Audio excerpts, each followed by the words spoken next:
ទីបំផុតអ្នកឆក់ត្រី2គីឡូត្រូវបានដោះលែងខណៈថៅកែផ្សារទំនើបបុកគេស្លាប់រត់គេចខ្លួនបន្ទាប់ពីបងប្អូនប្រជាពលរដ្ឋអ្នកលេងបណ្ដាញសង្គម Facebook ជាច្រើនបានប្រតិកម្មទៅលើករណីដែលបរិសម្នាក់ត្រូវបានចាប់ខ្លួនពីរឿងឆក់ត្រីនៅត្រង់ចំណុចព្រែកហេវភូមិបាក់ព្រាឃុំព្រៃចាស់ស្រុកឯកភ្នំខេត្តបាត់ដំបងដែលគាត់ប្រើឧបករណ៍ឆក់ហើយឆក់បានត្រី2គីឡូបើគិតជាលុយវិញគឺអាចប្រហែលជា 20,000 រៀលធ្វើឲ្យមហាជនសម្ដែងនៅក្តីអាណិតអាសូរហើយសុំឲ្យច្បាប់មានការយោគយល់ដោយសារនេះមកពីជីវភាពមានការលំបាកដែលធ្វើឲ្យគាត់បង្ខំចិត្តទៅធ្វើរឿងបែបនេះក្នុងគោលបំណងដើម្បីចិញ្ចឹមគ្រួសាររបស់គាត់ទីបំផុតបងប្រុសម្នាក់ដែលជាអ្នកឆក់ត្រីបាន2គីឡូនោះត្រូវបានដោះលែងឲ្យនៅក្រៅឃុំត្រឡប់ទៅផ្ទះវិញហើយឲ្យធ្វើកិច្ចសន្យាឈប់ប្រព្រឹត្តខុសច្បាប់ទៀតឆក់ត្រីគឺជាបទល្មើសបំផ្លិចបំផ្លាញធនធានធម្មជាតិដែលច្បាប់ហាមឃាត់ដូច្នេះក្រោយពីបានត្រឡប់ទៅផ្ទះវិញសូមបញ្ឈប់ការឆក់ត្រីបែបនេះទៀតនេះគឺជាការលើកឡើងរបស់លោកផៃវណ្ណៈនៅក្នុងគណនី Facebook របស់លោកកាលពីថ្ងៃទី10ខែឧសភាឆ្នាំ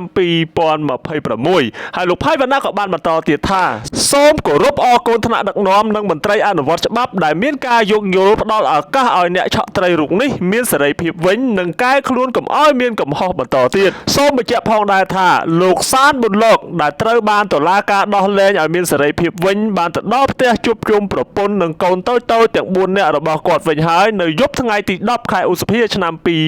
2026លោកបានសន្យាថាមិនប្រព្រឹត្តបទល្មើសឆក់ដូចនេះទៀតឡើយលោកបដិញ្ញាចូលរួមគោរពច្បាប់តាមការណែនាំរបស់រាជរដ្ឋាភិបាលក្នុងយុទ្ធនាការបង្ការទប់ស្កាត់និងបង្ក្រាបបទល្មើសនេសាទគ្រប់ប្រភេទក្នុងគោលបំណងឲ្យផលនេសាទមានការកើនឡើងវិញតាមការរៀបរាប់របស់គាត់នេះគឺជាលើកទី1របស់គាត់ដែលបានយកឧបករណ៍ឆក់ត្រីដោយសារកន្លងមកទៅបង់សំណាញ់និងដាក់មង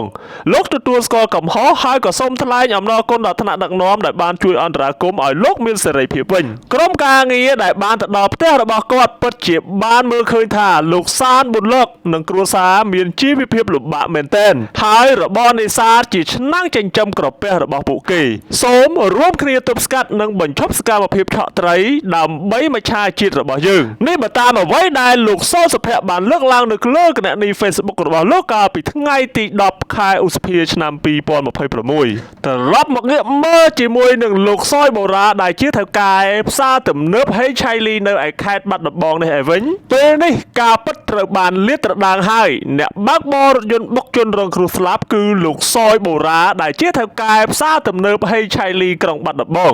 ចំណែកអ្នកបើកបរសពនិមិត្តដែលគេបង្កើតឡើងបានសារភាពប្រាប់សមត្ថកិច្ចនគរបាលនាយកដ្ឋានព្រហ្មទណ្ឌក្រសួងមហាផ្ទៃឲ្យហើយថាខ្លួនមិនមែនជាអ្នកបើកបរទេគឺលោកសយបូរ៉ាដែលជាអ្នកបើកបុកជនរងគ្រោះស្លាប់ទោះបីជាពេលនេះឈ្មោះសយបូរ៉ា